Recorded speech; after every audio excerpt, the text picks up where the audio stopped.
Good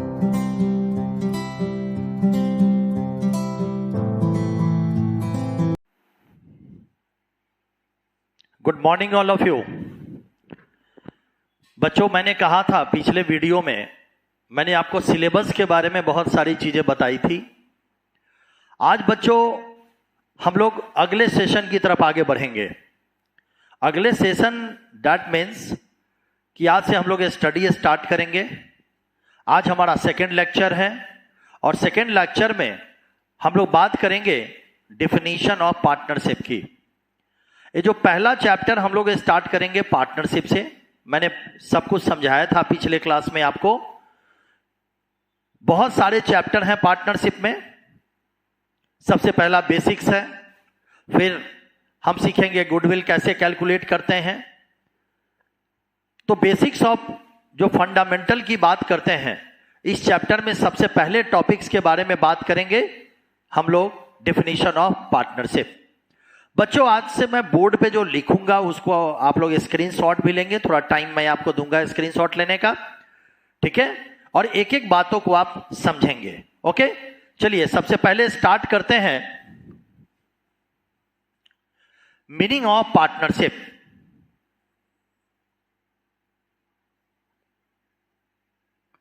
meaning of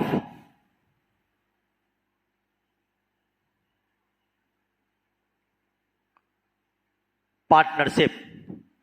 बच्चों general भाषा में अगर हम लोग बात करें कि ये पार्टनरशिप होता क्या है, तो partnership that means what? Partnership that means कि दो या दो से ज्यादा व्यक्ति लोग एक साथ मिलकर के जब कुछ बिजनेस करते हैं और वो बिजनेस प्रॉफिट मोटिव के लिए होता हो। किस मोटिव के लिए होता हो?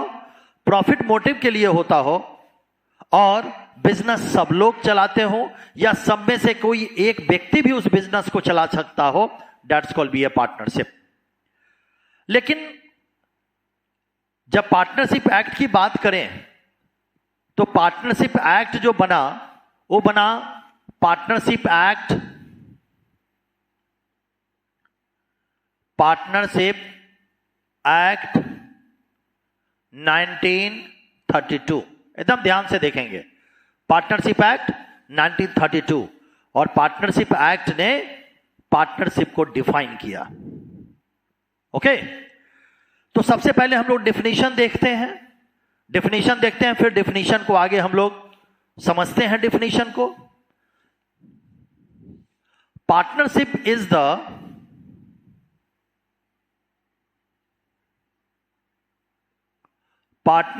इज द अगर बच्चों संभव हो तो साथ में लिखिए, नहीं संभव हो तो स्क्रीनशॉट आप ले लेंगे।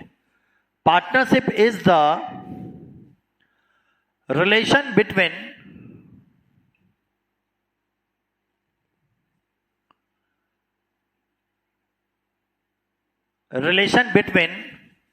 देखिए, partnership is the relation between person who have agreed, ध्यान से देखते चलिए और नोट करते भी चलिए। Partnership is the relation between person who have agreed to share the profits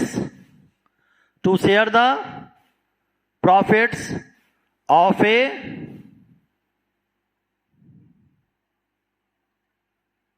business carried, लिखते चले, on by all or any of them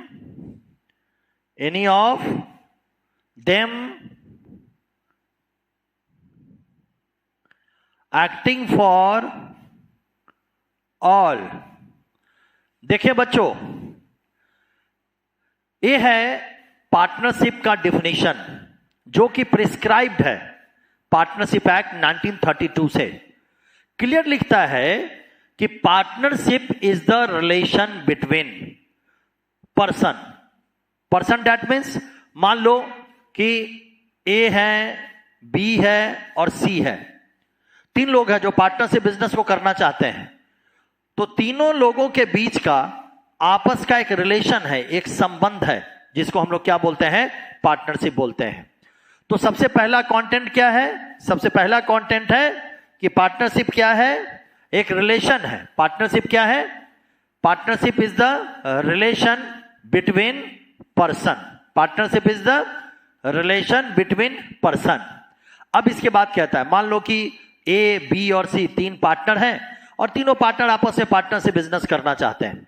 अब क्या होगा, who have agreed to share the profits.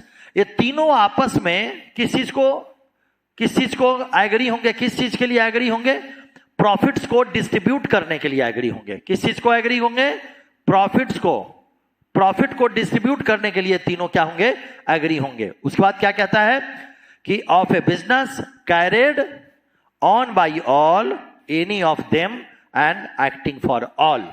कहने का मतलब क्या कि पार्टनरशिप क्या है, दो या दो से ज्यादा व्यक्तियों के बीच का एक संबंध है और वहां पे किस चीज को डिस्ट्रीब्यूट किया जाता है, प्रॉफिट को। बिजनेस सबके द्वारा, मान लो कि ए, बी और सी तीन पार्टनर हैं।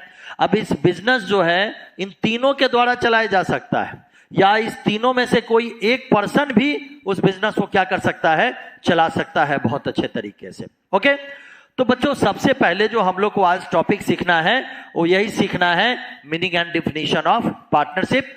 और हम लोगों ने सीखा कि पार्टनरशिप एक्ट 1932 के अकॉर्डिंग टू क्या है इसका डिफिनीशन, कि पार्टनरशिप क्या है, दो या दो से ज्यादा व्यक्तियों के बीच का संबंध है और वो क्या करता है, प्रॉफिट को क्या करता है, डिस्ट्रीब्यूट करता है। बिजनेस सबके द्वारा या सब में से किसी एक व्यक्ति के द्वारा भी चलाया जा सकता है। ओके, तो मुझे लगता है कि बहुत आसान है और इसको आप लोगों ने बिजनेस स्टडीज में 11th क्लास में भी पढ़ा होगा, इसलिए मुझे नहीं लगता कि बहुत ज्यादा आपको दिक्कत हुई होगी। ओके, चलिए आगे बढ़ते हैं। अगला जो टॉपिक हम देखेंगे, नेक्स्ट जो टॉपिक हम लोग देखेंगे वो टॉपिक देखेंगे फीचर्स ऑफ पार्टनरशिप। क्या देखेंगे, features of partnership.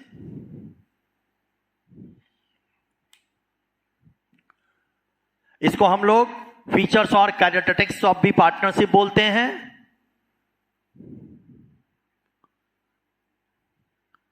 Feature of partnership. अब बच्चों इसमें काफी पॉइंट हैं, हम लोग एक एक पॉइंट का डिस्कशन करेंगे। ओके, एकदम ध्यान से देखिएगा। पॉइंट नंबर 1,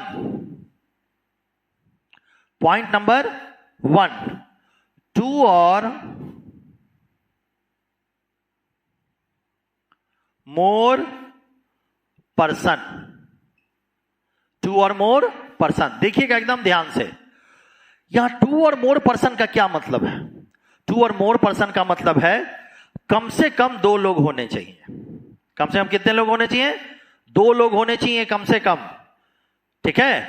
और मैक्सिमम की अगर बात करेंगे तो मैक्सिमम में जो पार्टनरशिप एक्ट ने प्रिस्क्राइब किया वो कितने पर्सन होने चाहिए, 50। बच्चों इसके पीछे भी एक छोटी सी स्टोरी है, अगर जान लो तो ज्यादा अच्छा है। कहने का मतलब है कि जब पार्टनरशिप एक्ट बना तो पार्टनरशिप एक्ट को दो कैटेगरी में डिवाइड किया गया। पहली कैटेगरी इसकी थी बैंकिंग और दूसरी कैटेगरी थी अदर्स। बैंकिंग सेक्शन जो था उसमें मिनिमम नंबर ऑफ पार्टनर तो दो ही थे, लेकिन मैक्सिमम नंबर ऑफ पार्टनर कितने थे, 10। और जो अदर्स की बात आई तो अदर्स में मिनिमम नंबर ऑफ पार्टनर भी दो ही थे और जो मैक्सिमम नंबर ऑफ पार्टनर की बात आई तो कितनी आई, 20। लेकिन बाद में जाकर के कंपनीज एक्ट में थोड़ा सा इसमें अमेंडमेंट किया गया और वहां पे कहा गया कि नहीं, पार्टनरशिप बिजनेस में जो मिनिमम नंबर ऑफ पार्टनर कितने होंगे, 2 and maximum number of partner कितने होंगे, 100। लेकिन फिर पार्टनरशिप एक्ट ने अपने आप को इसमें क्या किया, अमेंडेड किया और उन्होंने कहा कि नहीं, हम आपकी बात नहीं मानेंगे। मिनिमम नंबर ऑफ पार्टनर तो सही है, चलो 2, लेकिन मैक्सिमम नंबर ऑफ पार्टनर की जो बात करेंगे वो कितने होंगे? 50। तो अगर क्वेश्चन आपसे पूछा जाता है कि मिनिमम नंबर ऑफ पार्टनर कितने होंगे तो 2, और मैक्सिमम नंबर ऑफ पार्टनर कितने होंगे तो आप क्या बोलेंगे? Maximum number of partner 50। Okay, तो मुझे लगता है कि कहीं से कोई दिक्कत आपको नहीं आ रही होगी। तो पहला जो हमारे पास जो फीचर्स है 2 और मोर पर्सन, 2 और मोर पर्सन में मिनिमम नंबर ऑफ पार्टनर 2 और maximum number of partner 50। Okay, now second point देखते हैं।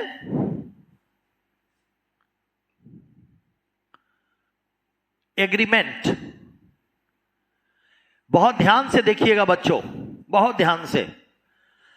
है कुछ नहीं, बस थोड़ा सा कॉन्सेप्चुअल है। अगर थोड़ा कॉन्सेप्ट को अगर आप डिलीवर करते हैं, थोड़ा कॉन्सेप्ट के साथ स्टडी करते हैं तो मजा आ जाएगा। बहुत आसान है 12th। बच्चे कहते हैं बहुत टफ है, ठीक है, लेकिन थोड़ा सा कॉन्सेप्ट के साथ अगर रेगुलर स्टडी आप करें तो इससे आसान कुछ भी नहीं है। देखो क्या लिखता है, एग्रीमेंट। बेसिकली ये एग्रीमेंट होता क्या है, क्या मतलब होता है एग्रीमेंट का? मान लो कि आप एक बिजनेस करते हैं और आपके बिजनेस में कोई एक पर्सन आपके पास आया कि भाई मैं आपके साथ बिजनेस करना चाहता हूं। तो वो क्या कर रहा है? आपको ऑफर कर रहा है। वो क्या कर रहा है? ऑफर कर रहा है। और आप क्या कर रहे हैं? अगर आपको सब कुछ अच्छा लगता है तो आप क्या करेंगे? उसको एक्सेप्ट करेंगे, एक्सेप्टेंस देंगे। तो वो ऑफर कर रहा है, आप उसको क्या दे रहे हैं? एक्सेप्टेंस दे रहे हैं, ठीक है।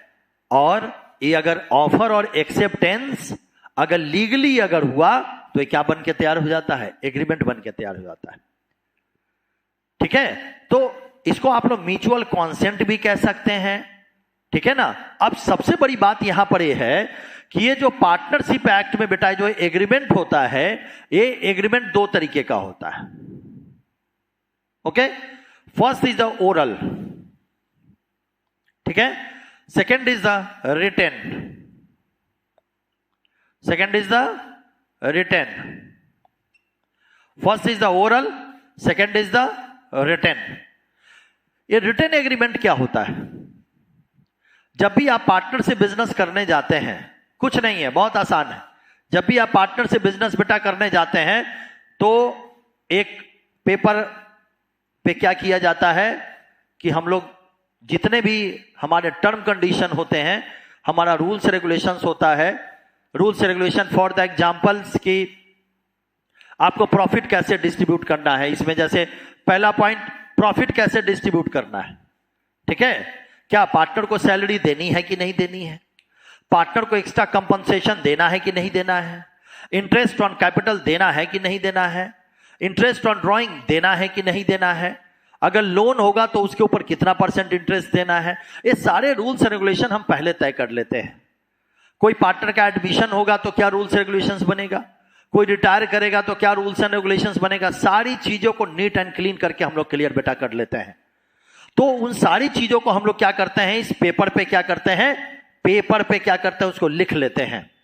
और सच पूछो तो एक पेपर आता ही है, आप जहां भी रहते हैं वहां कोर्ट में 1000 का एक स्टाम्प पेपर आता है।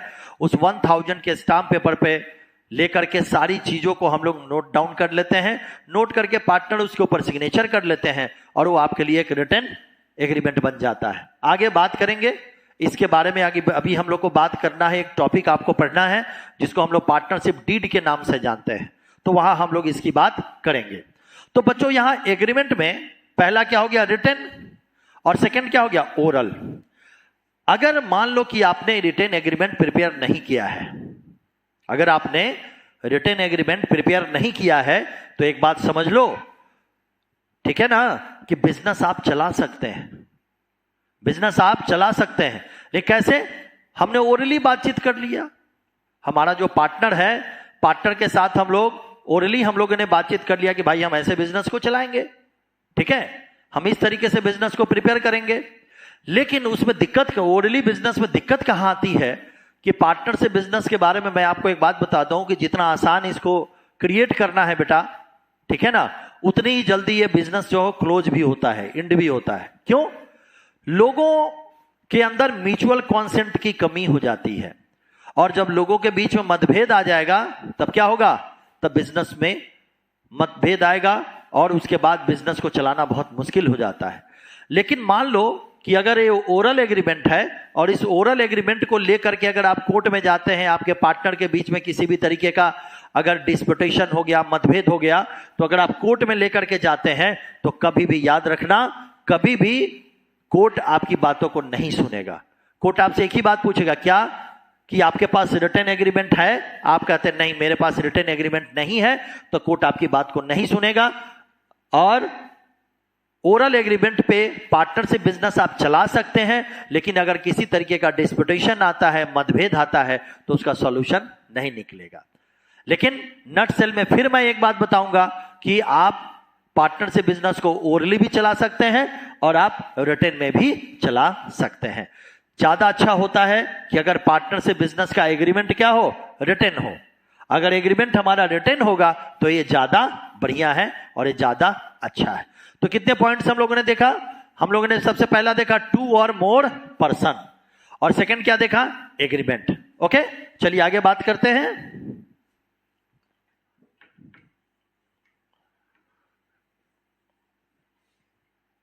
अब हम लोग बात करते हैं third point, features. Third feature हम लोग बात करते हैं लॉफुल बिजनेस। Lawful business. देखो बच्चों, लॉफुल बिजनेस का क्या मतलब होता है? जैसे मैंने बताया कि मैं बिहार से हूं, मुजफ्फरपुर से हूं, और बिहार में एक जगह है मुजफ्फरपुर, वहां बहुत सालों से शिक्षा के क्षेत्र में काम कर रहा हूं। बच्चों, हमारे यहां बिहार में पहले शराबबंदी नहीं थी। पहले जहां देखो वहां पर दुकानें खुली हुई थी, लोग शराब खरीदते थे, पीते थे। लेकिन आज बिहार में क्या है? आज बिहार में शराबबंदी है। पहले वही चीज कानून के अकॉर्डिंग टू था, लॉ के अकॉर्डिंग टू था। लेकिन आज हमारा जो बिजनेस है, वाइन शॉप खोलना, ये हमारे लिए क्या है? सही नहीं है। क्यों? अकॉर्डिंग टू लॉ नहीं है। तो मैं बता दूं बच्चों कि अगर आप सोचते हैं कि गवर्नमेंट के जो अगेंस्ट जाकर के अगर आप कोई बिजनेस करते हैं, लॉ के अगेंस्ट जाकर के अगर आप कोई बिजनेस करते हैं, तो वो बिजनेस पार्टनरशिप फॉर्म को क्रिएट ही नहीं करता है। इसलिए थर्ड पॉइंट हमारा है कि पार्टनरशिप बिजनेस का जो फीचर्स है, उस फीचर में हम लोग क्या बात करेंगे? लॉफुल बिजनेस की बात करेंगे। बिजनेस हमेशा क्या होना चाहिए? लॉफुल होना चाहिए, अकॉर्डिंग टू लॉ होना चाहिए। चलिए बात करते हैं फोर्थ पॉइंट के बारे में, sharing of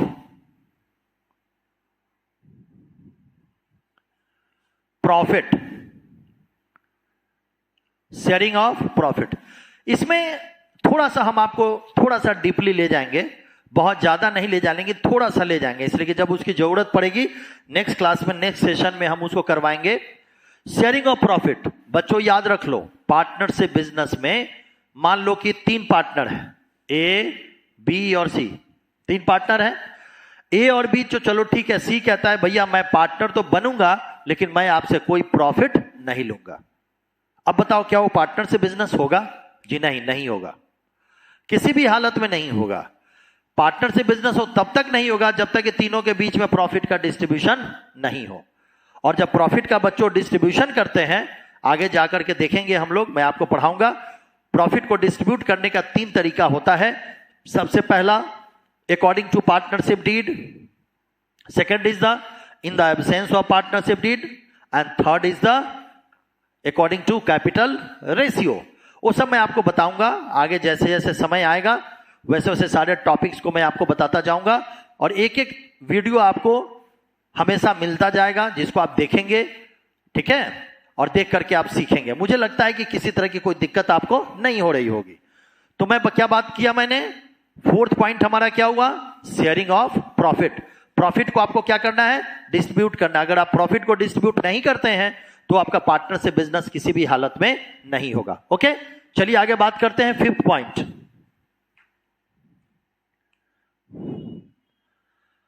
business carried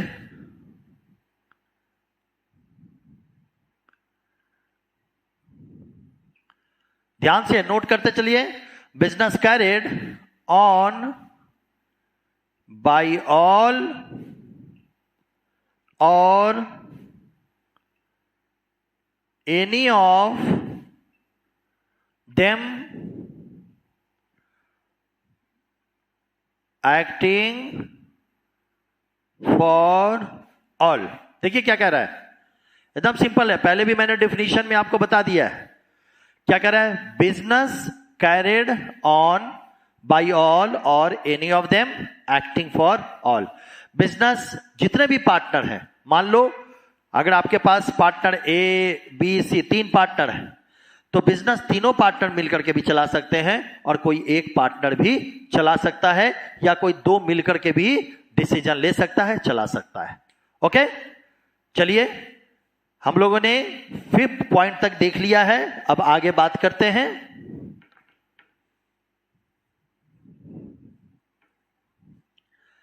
point number 6,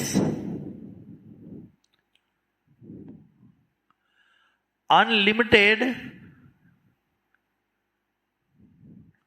liability.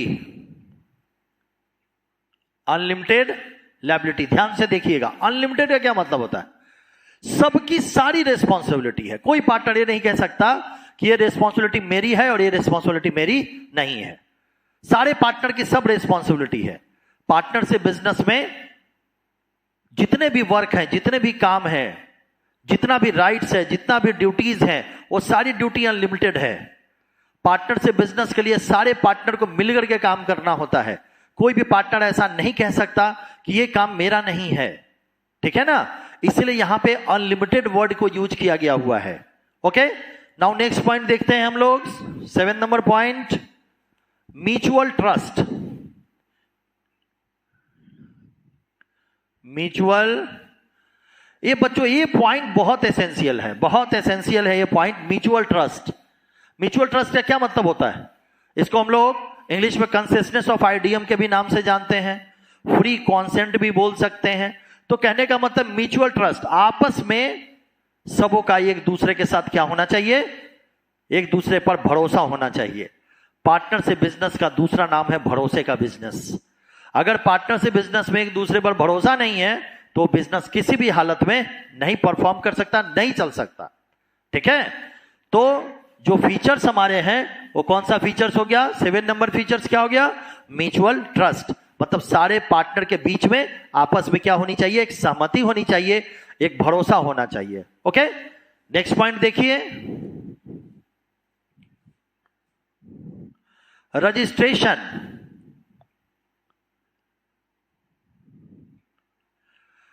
Registration आप जानते हैं एक्ट है तो रजिस्ट्रेशन होगा, लेकिन बच्चों मैं एक बात बता दूं कि पार्टनरशिप एक्ट का रजिस्ट्रेशन कंपलसरी नहीं है, आपकी इच्छा के ऊपर है। आप रजिस्ट्रेशन करवा भी सकते हैं और आप रजिस्ट्रेशन नहीं करवा सकते। फिर आप पूछेंगे सर एक बात बताइए आप, कि जब ऐसा कुछ है ही नहीं तो मैं रजिस्ट्रेशन क्यों करवाएं, झूठ मूठ का फालतू जाना है, पेपर भरना है, ऐसे ऐसे पेपर तैयार करने हैं, पैसे देने हैं, दौड़ना है, ऑफिस में लाइन लगानी है, हम क्यों करेंगे, हम नहीं करेंगे, ठीक है। तो यहां पर जरा ध्यान से सुनिएगा बच्चों, अगर आप रजिस्ट्रेशन करवाते हैं, ठीक है, तो किसी भी तरीके का कुछ भी परेशानी अगर आपके फॉर्म में, आपके बिजनेस में होती है तो गवर्नमेंट क्या करती है, आपको सपोर्ट करती है, ठीक है। लेकिन अगर आप रजिस्ट्रेशन नहीं करवाते हैं तो आपके बिजनेस को गवर्नमेंट कहती है कि आप चला तो सकते हैं, लेकिन बहुत सारे गवर्नमेंट बिजनेस में आपको जो बेनिफिट मिलने वाला है, जो फैसिलिटी मिलने वाली है, वो फैसिलिटी आपको नहीं मिलती है। तो इसलिए ज्यादा अच्छा होता है कि पार्टनरशिप बिजनेस को हम रजिस्टर्ड करवा ले पार्टनरशिप एक्ट 1932 में, और रजिस्टर करवा के बहुत फ्रीली होकर के अपने बिजनेस को करे। लेकिन फिर मैं एक बात फिर कहूंगा, तो बच्चों मैं बात कर रहा था रजिस्ट्रेशन के बारे में, कि जो हमारा फीचर है रजिस्ट्रेशन, रजिस्ट्रेशन आप करवा भी सकते हैं, रजिस्ट्रेशन आप नहीं भी करवा सकते हैं, ठीक है। लेकिन अगर आप रजिस्ट्रेशन करवा सकते हैं तो ज्यादा अच्छा है, रजिस्ट्रेशन आप करवा लीजिए, ठीक है ना। उसके लिए आपको जो रजिस्ट्रार होता है उसके पास जाना होता है, रजिस्ट्रार के पास जाइएगा, उसका जो फीस होता है वो देंगे आप, एक फॉर्म आपको भरना होता है, फॉर्म को आप फिलअप करते हैं, उसके बाद में आपका पार्टनरशिप फॉर्म रजिस्टर्ड हो जाता है। अगर आप नहीं भी रजिस्टर्ड होते हैं तो कोई दिक्कत नहीं है, पार्टनरशिप बिजनेस आपका चलता रहेगा, कहीं से कोई परेशानी आपको नहीं है। लेकिन दिक्कत कहां आती है, जरा उसको समझ लीजिएगा। दिक्कत वहां आती है कि किसी भी तरह की अगर परेशानी आती है फॉर्म में तो उसमें आपको मदद नहीं मिल पाती है। ओके, तो ज्यादा अच्छा है कि रजिस्ट्रेशन हम करवा ही ले। नेक्स्ट कहता है एक्ट। एक्ट कौन सा एक्ट है हमारा? एक्ट 1932 एक्ट है। ओके, और ये आप 11th क्लास में भी आप इसको पढ़े होंगे बिजनेस स्टडीज में। मैं आपको बता दूं कि बिजनेस स्टडीज की भी आपको प्रॉपर क्लास मिलेगी और बिजनेस स्टडीज का भी वीडियो आपको बहुत जल्द मिलने लगेगा। उसके एक प्रॉपर नोट्स हैं, वो भी नोट्स आपको मिलेंगे, ठीक है।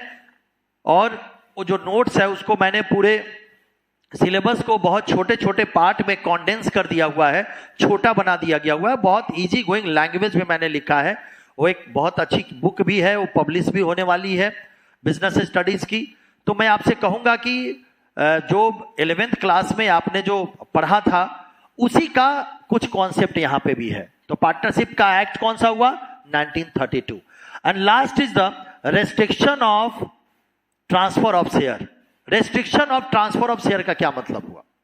इसका मीनिंग यह है कि आप अपने शेयर को, अपने अधिकार को, अपने प्रॉफिट्स को कभी किसी दूसरे को ट्रांसफर नहीं कर सकते। ओके, तो बच्चों आज हम लोगों ने क्या क्या सीखा? आज हम लोगों ने सीखा डिफिनीशन पार्टनरशिप का और उसके फीचर्स।